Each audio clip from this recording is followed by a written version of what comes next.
शुक्रवार व्रत कथा। एक गांव में एक बुढ़िया रहती थी जिसके 7 बेटे थे। 6 बेटे कमाने वाले थे और एक बेटा निकम्मा था। बुढ़िया माँ 6 पुत्रों का जूठा 7वें पुत्र को देती। 7वां पुत्र एक दिन अपनी पत्नी से बोला, देखो, मेरी माता का मुझ पर कितना प्रेम है। वह बोली, क्यों नहीं, सबका जूठा बचा हुआ तुमको खिलाती है। वह बोला, जब तक आंखों से न देखे मान नहीं सकता।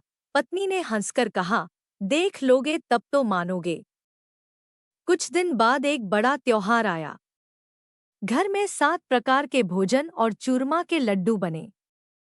वह पत्नी की बात को जांचने के लिए सिरदर्द का बहाना बनाकर पतला कपड़ा सिर पर ओढ़कर रसोई में जाकर सो गया और कपड़े में से सब देखता रहा। 6 भाई भोजन करने आए।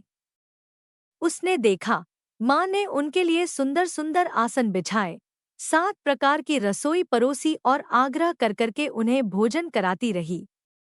वह देखता रहा। 6 भाई भोजन कर उठ गए तब माँ ने उनकी 5 थालियों में से लड्डुओं के टुकड़ों को उठाया और एक लड्डू बनाया। जूठन साफ कर माँ ने उसे पुकारा, उठ बेटा, उठ। तेरे भाइयों ने भोजन कर लिया, तू भी उठकर भोजन कर ले। उसने कहा, माँ, मुझे भोजन नहीं करना, मैं परदेश जा रहा हूँ। माता ने कहा, कल जाना हो तो आज ही जा। वह बोला, हाँ हाँ, जा रहा हूँ। यह कहकर वह घर से निकल गया। चलते समय उसे पत्नी की याद आई। वह गौशाला में कंडे थाप रही थी। वहां जाकर वह बोला, मेरे पास तो कुछ नहीं है। यह अंगूठी है, सो ले लो और अपनी कोई निशानी मुझे दे दो। वह बोली, मेरे पास क्या है, यह गोबर भरा हाथ है। यह कहकर पत्नी ने उसकी पीठ पर गोबर के हाथ की थाप मार दी। वह चल दिया। चलते चलते दूर देश में पहुंचा। वहां एक साहूकार की दुकान थी। वहां जाकर बोला, सेठ जी, मुझे नौकरी पर रख लो। साहूकार को नौकर की सख्त जरूरत थी। साहूकार ने कहा, काम देखकर तनख्वाह मिलेगी। उसने कहा, सेठ जी जैसा आप ठीक समझें। उसे साहूकार के यहाँ नौकरी मिल गई। वह वहां दिन रात काम करने लगा। कुछ दिन में दुकान का लेन देन, हिसाब किताब, ग्राहकों को माल बेचना, सारा काम करने लगा। साहूकार के 7-8 नौकर थे। वे सब चक्कर खाने लगे। लेकिन उसने अपनी लगन, परिश्रम और ईमानदारी से सभी को पीछे छोड़ दिया। उसे अपने किए का फल मिला। सेठ ने भी उसका काम देखा और 3 महीने में ही उसे मुनाफे में साझीदार बना लिया। परिश्रम करते करते 12 वर्ष में ही वह नगर का नामी सेठ बन गया और सेठ अपना सारा कारोबार उस पर छोड़कर बाहर चला गया। इधर उसकी पत्नी पर क्या बीती वह सुने। सास ससुर उसे दुख देने लगे। गृहस्थी का काम करवाकर उसे लकड़ी लेने जंगल में भेजते। इस बीच घर की रोटियों के आटे से जो भूसी निकलती, उसकी रोटी बनाकर रख दी जाती और फूटे नारियल की नरेली में पानी दिया जाता। इस तरह दिन बीतते रहे। एक दिन वह जब जंगल में लकड़ी लेने जा नहीं थी तब उसे रास्ते में बहुत सी स्त्रियां संतोषी माता का व्रत करती दिखाई दी। यह वहां खड़ी होकर पूछने लगी, बहनों, यह तुम किस देवता का व्रत करती हो और इसके करने से क्या फल होता है? इस व्रत के करने की क्या विधि है? यदि तुम अपने इस व्रत का विधान मुझे समझाकर कहोगी तो मैं तुम्हारा बड़ा एहसान मानूंगी। उनमें से एक स्त्री बोली, सुनो, यह संतोषी माता का व्रत है। इसके करने से निर्धनता, दरिद्रता का नाश होता है। लक्ष्मी आती है। मन की चिंताएं दूर होती है। मन को प्रसन्नता और शांति मिलती है। निपुति को पुत्र मिलता है। प्रीतम बाहर गया हो तो वह शीघ्र लौट आता है। कुंवारी कन्या को मन पसंद वर मिलता है। चलता मुकदमा खत्म हो जाता है। कलह क्लेश की निवृत्ति हो, मुख शांति होती है, घर में धन जमा हो, धन जायदाद का लाभ होता है तथा और भी मन में जो कुछ कामना हो सब संतोषी माता की कृपा से पूरी हो जाती है। इसमें संदेह नहीं। वह पूछने लगी, यह व्रत कैसे किया जाता है? यह भी बताओ तो बड़ी कृपा होगी। वह स्त्री कहने लगी, बिना परेशानी, श्रद्धा और प्रेम से जितना भी बन सके प्रसाद लेना। 5.25 से 5.25 आने तथा इससे भी ज्यादा शक्ति और भक्ति के अनुसार गुड़ और चना लें। हर शुक्रवार को निराहार रहकर कथा कहना, सुनना। इसके बीच कम नहीं टूटे। लगातार नियम पालन के करना। सुनने वाला कोई न मिले तो घी का दीपक जलाकर उसके आगे जल के पात्र को रख कथा कहना, परंतु नियम टूटे जब तक कार्य सिद्ध न हो। नियम पालन करना और कार्य सिद्ध हो जाने पर व्रत का उद्यापन करना। 3 मास में माता पूरा फल प्रदान करती है। यदि किसी के ग्रह खोटे हैं भी तो माता 1 वर्ष में अवश्य उनको अनुकूल करती है। कार्य सिद्ध होने पर ही उद्यापन करना चाहिए, बीच में नहीं। उद्यापन में 2.5 सेर आटे का खाजा तथा इसी अनुसार खीर तथा चने का साग बनाना। 8 बच्चों को भोजन कराना। जहां तक मिले देवर, जेठ, भाई बंधु, कुटुंब के लड़के लेना, न मिले तो रिश्तेदारों और पड़ोसियों के लड़के बुलाना। उन्हें भोजन करा, यथाशक्ति दक्षिणा दे, माता का नियम पूरा करना। ध्यान रखना उस दिन घर में कोई खटाई न खाए। यह सुन वह वहां से चल दी। रास्ते में लकड़ी के बोझ को बेच दिया और उन पैसों में गुड़ चना ले माता के व्रत की तैयारी कर आगे चली। रास्ते में संतोषी माता के मंदिर में जा माता के चरणों में लौटने लगी। विनती करने लगी, मां, मैं दीन हूँ, निपट मूर्ख हूँ। व्रत के नियम कुछ जानती नहीं। मैं बहुत दुखी हूँ। हे माता, मेरा दुख दूर कर, मैं तेरी शरण में हूँ। माता को दया आई। एक शुक्रवार बीता कि दूसरे शुक्रवार को ही उसके पति का पत्र आया और तीसरे शुक्रवार को उसका भेजा हुआ पैसा आ पहुंचा। यह देखकर जेठानी मुंह सिकोड़ने लगी। इतने दिनों बाद इतना पैसा आया, इसमें क्या बड़ाई है? लड़के ताने देने लगे। काकी के पास अब पत्र आने लगे, रुपया आने लगा। अब तो काकी की खातिर बढ़ेगी। अब तो काकी बुलाने से भी नहीं बोलेगी। बेचारी सरलता से कहती, भैया पत्र आए, रुपया आए तो हम सबके लिए अच्छा है। ऐसा कहकर आंखों में आंसू भरकर संतोषी माता के मंदिर में जा मातेश्वरी के चरणों में गिरकर रोने लगी। माँ, मैंने तुमसे पैसा नहीं मांगा। मुझे पैसे से क्या काम? मुझे तो अपने सुहाग से काम है। मैं तो अपने स्वामी के दर्शन और सेवा मांगती। तब माता ने प्रसन्न होकर कहा, जा बेटी, तेरा स्वामी जल्दी ही आएगा। यह सुन खुशी से बावली हो वह घर आकर काम करने लगी। संतोषी माँ विचार करने लगी, इस भोली पुत्री से मैंने कह तो दिया कि तेरा पति शीघ्र आएगा, पर आएगा कहाँ से? वह तो इसे स्वप्न में भी याद नहीं करता। उसे इसकी याद दिलाने तो मुझे ही जाना पड़ेगा। संतोषी माता ने उस बुढ़िया के बेटे को स्वप्न में समझाया, पुत्र, तेरी घरवाली कष्ट उठा पांच रही है। यह बोला, हाँ माता, यह तो मुझे भी मालूम है, परंतु क्या करूं? वहां कैसे जाऊं? परदेश की बात है, लेन देन का सारा हिसाब किताब है, कोई जाने का रास्ता नजर नहीं आता। आप ही कोई राह दिखाएं कि वहां कैसे जाऊं? मां कहने लगी। सवेरे नहा धोकर संतोषी माता का नाम ले, घी का दीपक जला दंडवत कर और दुकान पर जा बैठना। देखते देखते तेरा लेन देन चुक जाएगा, जमा माल बिक जाएगा, सांझ होते होते धन का ढेर लग जाएगा। वह अगले दिन सुबह बहुत जल्दी उठा। उसने अपने मित्र बंधुओं परिचितों से स्वप्न में माता द्वारा कही गई बात कह सुनाई। वे सब उसकी बात सुनकर उसकी खिल्ली उड़ाने लगे। वे कहने लगे कि कहीं कभी सपने की बात भी सच्ची होती है।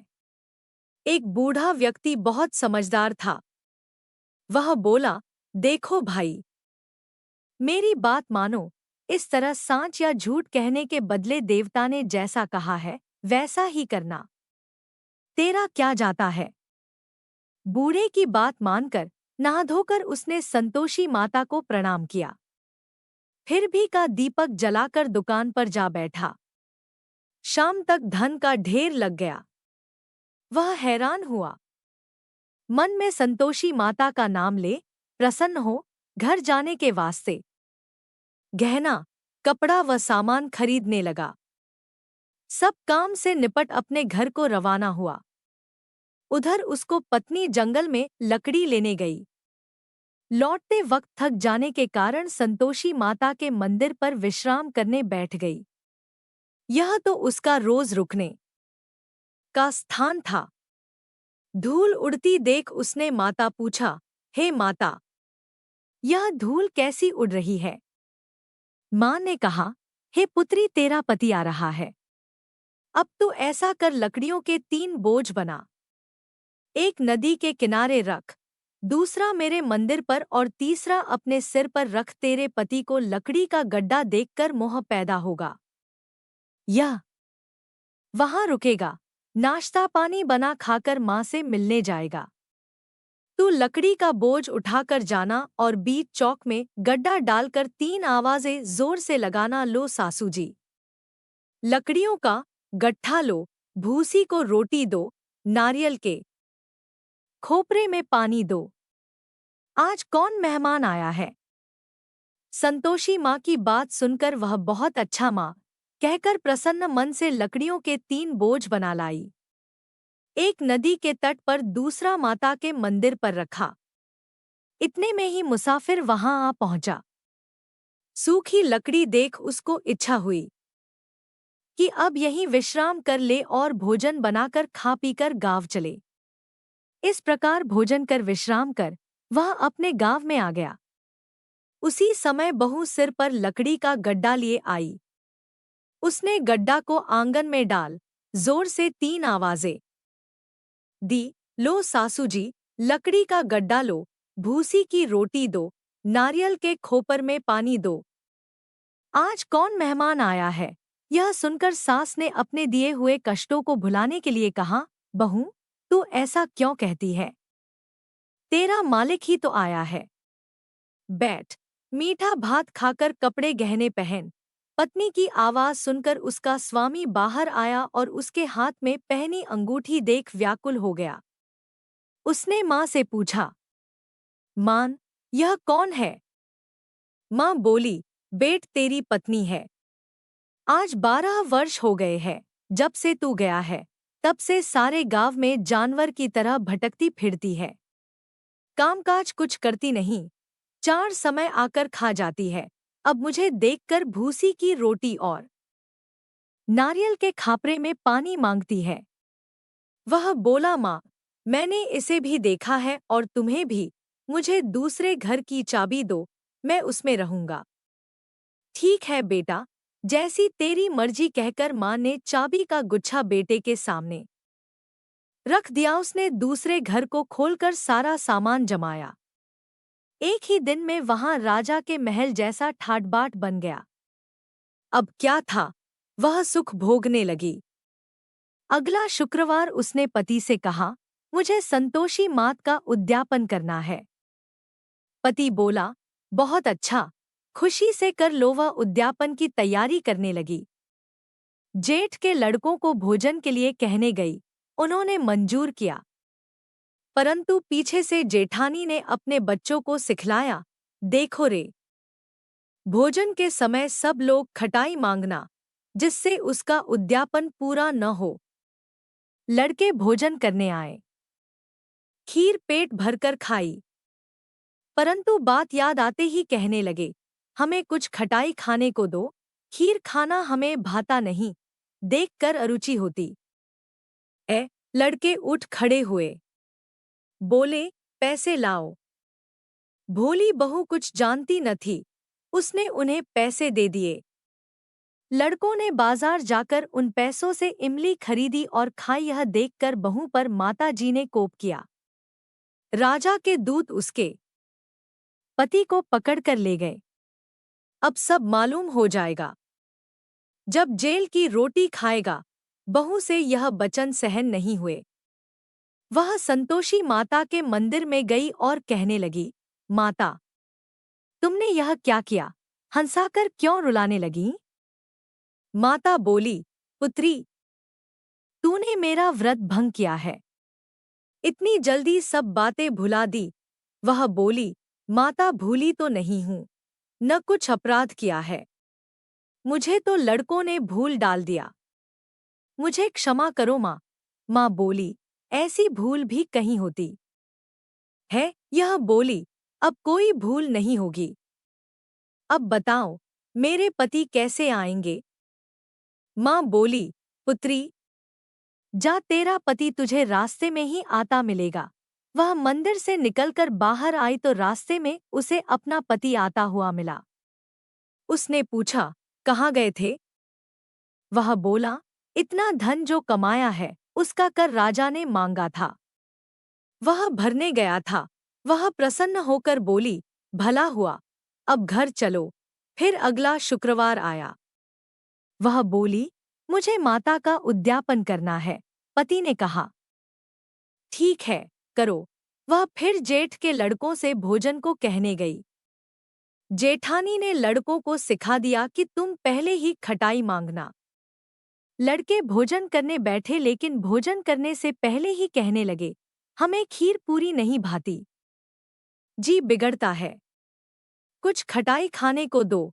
यह बोली, खटाई खाने को नहीं मिलेगी, खाना हो तो खाओ। उनके उठकर चले जाने पर उसने ब्राह्मणों के लड़के बुलाकर भोजन करवाया। दक्षिणा की जगह उन्हें एक एक फल दिया। इससे संतोषी माता प्रसन्न हो गई। माता की कृपा से 9 माह बाद उसको चंद्रमा के समान एक सुंदर पुत्र प्राप्त हुआ। पुत्र को लेकर वह प्रतिदिन संतोषी माता के मंदिर में जाने लगी। माँ ने सोचा कि यह रोज आती है, आज क्यों न मैं ही इसके घर चलूं, इसका आसरा देखूं तो सही। यह विचार कर माता ने भयानक रूप बनाया। गुड़ और चने से सना मुख, ऊपर से मुंड के समान होंठ, उस पर मक्खियां भिनभिना रही थी। दहलीज में पैर रखते ही उसकी सास चिल्लाई, देखो रे, कोई चुड़ैल डाकिनी चली आ रही, लड़को, इसे भगाओ, नहीं तो सबको खा जाएगी। बहू रोशनदान से देख रही थी। वही प्रसन्न हो उठी, आज मेरी माता मेरे घर आई है। यह कहकर दूध पीते बच्चे को गोद उतार दिया। इस पर उसको सास गोद में भरकर बोली, अरे रान, इसे देखकर कैसी उतावली हुई है, जो बच्चे को पटक दिया। इतने में माँ के प्रताप से जहां देखो वहां लड़के ही लड़के नजर आने लगे। यह बोली, माँ जी, मैं जिनका व्रत करती हूँ, यह वही संतोषी माता है। इतना कह उसने झट से घर के सारे किवाड़ खोल दिए। सबने माता के चरण पकड़ लिए और विनती कर कहने लगे, हे माता, हम मूर्ख हैं, अज्ञानी हैं। तुम्हारे व्रत की विधि हम नहीं जानते। तुम्हारा व्रत भंग कर हमने बड़ा अपराध किया है। हे माता, आप हमारे अपराधों को क्षमा करो। इस प्रकार बार बार कहने पर संतोषी मात प्रसन्न हुई। इसके बाद उसकी सास कहने लगी, हे संतोषी माता, आपने बहू को जैसा फल दिया वैसा सबको देना। जो यह कथा सुने या पढ़े उसका मनोरथ पूर्ण हो। आरती जय संतोषी माता, मैया जय संतोषी माता। अपने सेवक जन की सुख संपत्ति दाता जय संतोषी माता, मैया जय। संतोषी माता सुंदर चीर सुनहरी, माँ धारण कीन हो। हीरा पन्ना दमके, तन श्रृंगार लीन हो जय संतोषी माता, मैया जय संतोषी माता। गेरू लाल छटा छबी, बदन कमल सोहे। मंद हंसत करुणामयी त्रिभुवन जन मोहे। जय संतोषी माता मैया जय संतोषी माता स्वर्ण सिंहासन बैठी चंवर दुरे प्यारे। धूप दीप मधु मेवा भोज धरे न्यारे जय संतोषी माता मैया जय संतोषी माता गुड़ अरु चना परम प्रिय तामे संतोष कियो। संतोषी कहलाई भक्तन वैभव दियो जय संतोषी माता मैया जय संतोषी माता शुक्रवार प्रिय मानत आज दिवस सोही। भक्त मंडली छाई कथा सुनत मोही जय संतोषी माता मैया जय संतोषी माता मंदिर जगमग ज्योति मंगल ध्वनि छाई। विनय करें हम सेवक चरणन सिर नाई जय संतोषी माता मैया जय संतोषी माता भक्ति भाव में पूजा अंगीकृत कीजय। जो मन बसे हमारे इच्छित फल दीजय जय संतोषी माता मैया जय संतोषी माता दुखी दारिद्री रोगी संकट मुक्त किए। बहु धन धान्य भरे घर सुख सौभाग्य दिए जय संतोषी माता मैया जय संतोषी माता ध्यान धरे जो तेरा वांछित फल पायो। पूजा कथा श्रवण कर घर आनंद आयो जय संतोषी माता मैया जय संतोषी माता चरण गहे की लज्जा रखियो जगदम्बे। संकट तू ही निवारे दया में अम्बे जय संतोषी माता मैया जय संतोषी माता की आरती जो कोई जन गावे। रिद्धि सिद्धि सुख संपत्ति जी भर के पावे जय संतोषी माता मैया जय संतोषी माता। अपने सेवक जन की सुख संपत्ति दाता प्रेम से बोलिए संतोषी माता।